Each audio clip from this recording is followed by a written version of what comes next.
नमस्कार, कल्पना voice channel में आप सभी का स्वागत है। आज की हमारी कहानी है विदाई के आंसू। लव मैरिज का सपना देखने वाली अवनी ने आखिर माता पिता की खुशियों के लिए अरेंज मैरिज कर ही ली, लेकिन परिवार को लेकर मन का डर वह कैसे निकाल पाएगी।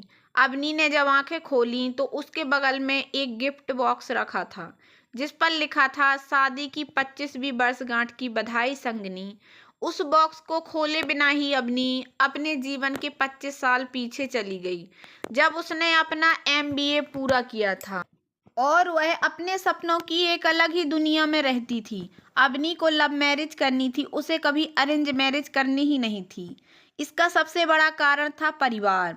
उसका मानना था कि अरेंज मैरिज में परिवार हमेशा दोनों के बीच में आ जाता है।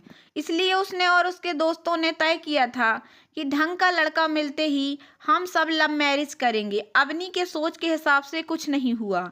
उसने कुछ लड़कों को डेट तो किया, लेकिन बात नहीं बनी। आखिरकार माँ पापा का मन रखने के लिए ही सही, उसे उनके मनपसंद लड़के से शादी करनी ही पड़ी।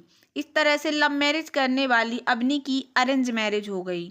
शादी के बाद जब अवनी की विदाई हुई थी, तो वह गाड़ी में बैठने के बाद बहुत रो रही थी।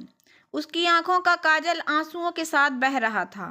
तभी चेहरे के सामने एक सफेद रूमाल आता है, जो किसी और ने नहीं बल्कि उसके पति ने उसकी तरफ बढ़ाया था। रूमाल ने कर अवनी ने आंसू पोंछे, आंखों से बहा काजल उस सफेद रूमाल पर लग गया। सॉरी, मैंने आपकी रूमाल गंदी कर दी, मैं इसे धुल दूंगी, अवनी ने राजीव से कहा। राजीव ने उसके हाथ से रुमाल लेते हुए सिर्फ इतना ही कहा, कोई बात नहीं। थोड़ी ही देर में गाड़ी राजीव के घर पहुंच गई। अवनी को अब उनका ही सामना करना था, जिसके कारण वह अरेंज मैरिज नहीं करना चाहती थी। दरवाजे पर परिवार के सभी सदस्य आरती की थाली लिए नई दुल्हन का इंतजार कर रहे थे। अवनी का स्वागत सभी ने धूमधाम से किया। गृह प्रवेश के बाद शादी की बची हुई रस्मों को जल्द ही खत्म किया गया। अवनी की सास ने अपनी बेटी से कहा, भाभी को उनके कमरे में ले जा, आराम करने दे, बहू बहुत थक गई है। रोशनी तुरंत उठी और अवनी को उसके कमरे में ले गई। भाभी, आप यहाँ आराम करिए, कुछ भी ज़रूरत हो तो मुझे बुला लेना। भारी लहंगे और जेवरों को उतारने के बाद अवनी फ्रेश होकर सो गई। 5 घंटे बाद उसकी आंखें खुली तो देखा कि रात के 8 बज रहे थे। राजीव को कमरे में आता देख वह थोड़ा सकपका गई। अरे, आराम से, ऐसे झटके से नहीं उठते हैं, राजीव बोला हल्की मुस्कान के साथ। अवनी बोली, लगता है मैं कुछ ज्यादा ही सो गई। तभी दरवाजे पर दस्तक के साथ अवनी की सास अंदर आते हुए बोली, नहीं बेटी, शादी की थकान है, चंद घंटों की नींद से थोड़ी जाएगी। लो, खाना खा लो और उसके बाद फिर से सो जाना। जब अवनी ने खाने की प्लेट देखी तो उसकी आंखों में आंसू आ गए। प्लेट में उसकी पसंदीदा मटर मशरूम की सब्जी, रोटी और मेवे की खीर थी। मम्मी जी, आपको कैसे पता कि ये मेरा पसंदीदा खाना है? अवनी ने अपनी सास से पूछा। इतने में रोशनी पानी की बोतल लाते हुए बोली, परिवार में सबको एक दूसरे की पसंद पता है भाभी, इसलिए आपके आने से पहले ही आपके जानने वालों लोगों से साथ बातचीत करके भैया और मम्मी ने आप पर पूरी पीएचडी कर ली है। अब आपको कुछ बताने की ज़रूरत नहीं है, हमें सब पता है आपको क्या पसंद है क्या नहीं।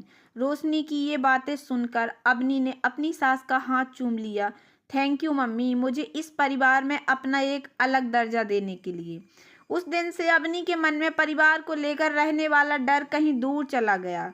उसने परिवार को अपना माना और परिवार ने उसे अपनाया। इस तरह से हंसी खुशी रहते हुए अवनी और राजीव की शादी को आज 25 साल पूरे हो चुके थे।